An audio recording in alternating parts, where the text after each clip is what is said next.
just never realized I was recording. Oh my gosh, 10-second nap. I was gone.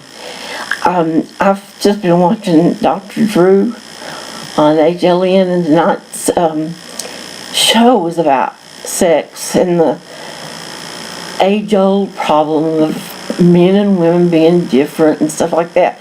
But that, they really didn't say that much new.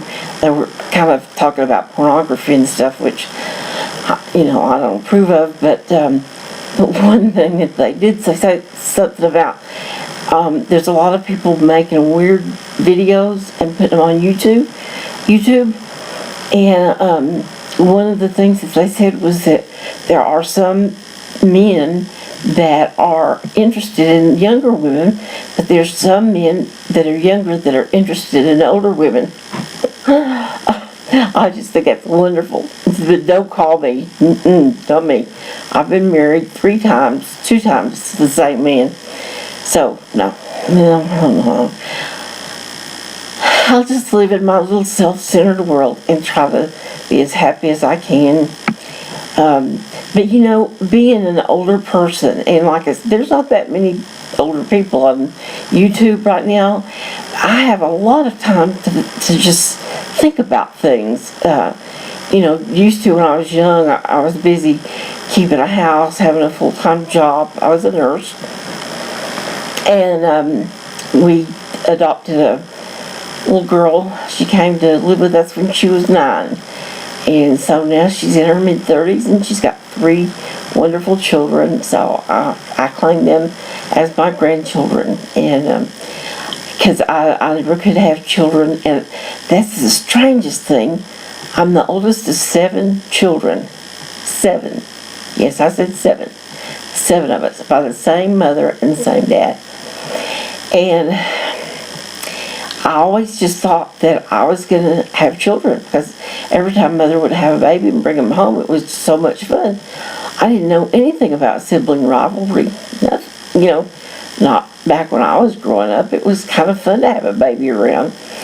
And I'm glad I had that experience now, because I couldn't have my own. But anyway, so that's kind of my story, and I'm sticking to it.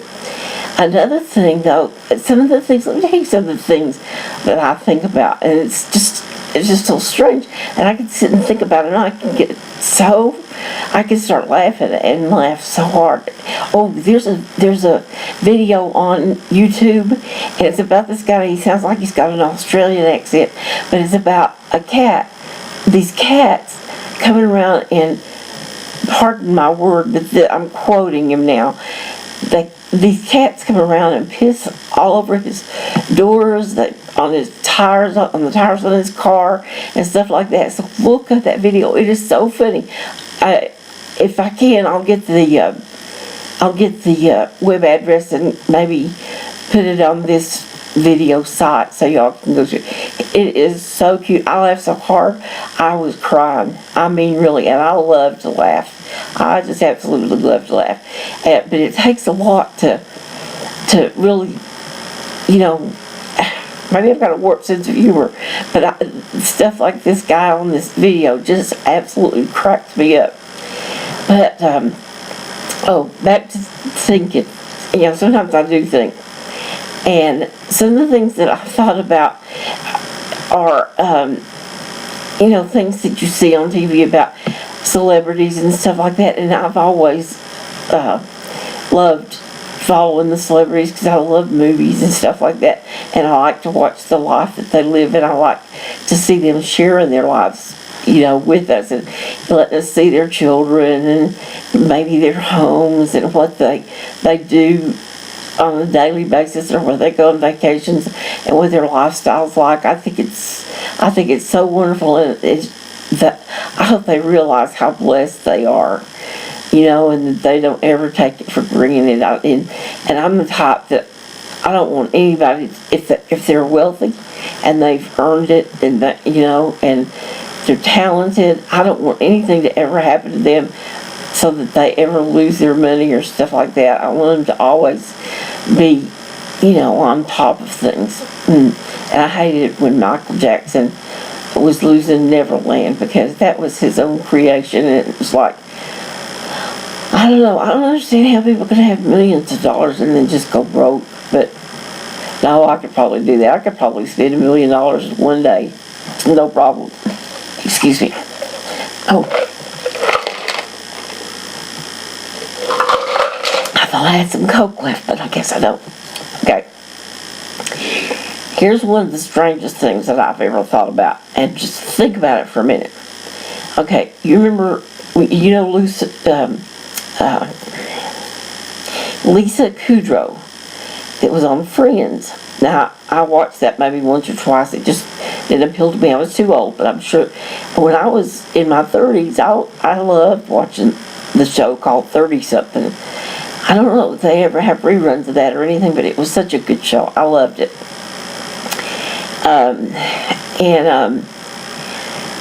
If you ever watch Lisa Kudrow and the way she talks, and you think about Roseanne Barr while Lisa Kudrow is talking, if they don't talk just like, I'm not sitting here.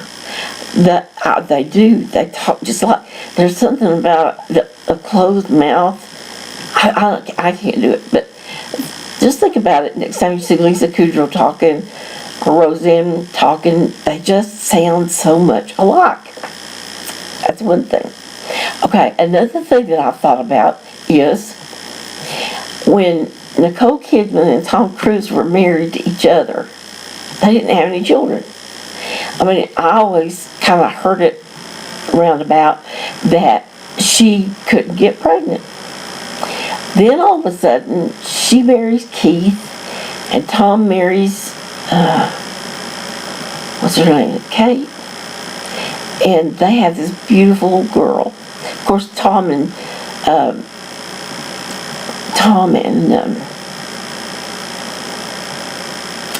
well, shoot, his ex-wife. It just goes. Anyway, now they're married to other people, and they've produced. What is this? I don't know. I can't explain it. Can anybody else explain it? And then even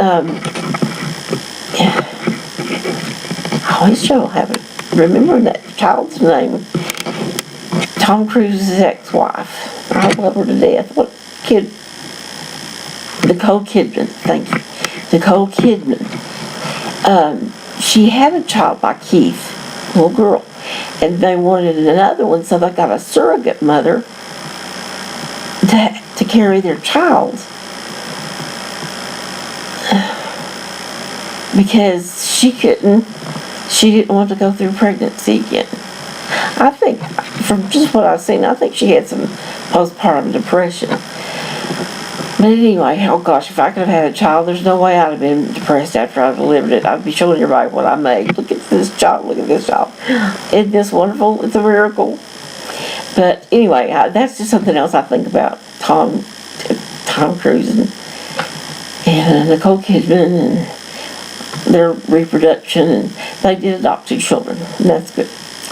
Okay, now what else bothers? Oh, something else that bothers me. Have you ever seen these commercials on TV where they're trying? I think one of them is a Viagra commercial, and all of a sudden you see these people sitting in bathtubs.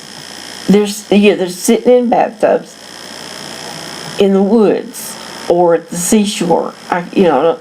What does them sitting in bathtubs signify? What does that mean? And I think I've seen people sitting in bathtubs in another commercial too that wasn't advertising Viagra. I mean, they must have gotten really dirty when he took that Viagra. They were so dirty they had to get in separate tubs out in the woods. Go figure. I love it. I love it. Let's see. Oh, another thing. Have you ever seen Sarah Jessica Parker in public now, not in commercials and stuff, in public, with the same hair color that she advertises? Think about that for a minute now. Have you ever seen her walking the streets of New York or going on David Letterman or anything like that? Have you ever seen her with the hair color that she advertises? No. The answer to that is no. No, you haven't. I've been watching. So, well, gosh, that was fun. Oh, chocolate chip. Left over from my fiber bar. I could do a commercial for Fiber One chocolate notes bars. I love them. They're so good. And as an old person, it's good. They help you be regulated. What am I doing on here? This is the ramblings. You know, my baby brother, I'm 19 years older than him, and I was talking to him about our family and stuff, and he hurt my feelings. He came back and said I was just rambling. And you know, that's not a very kind word, but that's kind of basically what I've been doing on here, and I've just been rambling. But it was fun. I enjoyed it. I hope I made you think.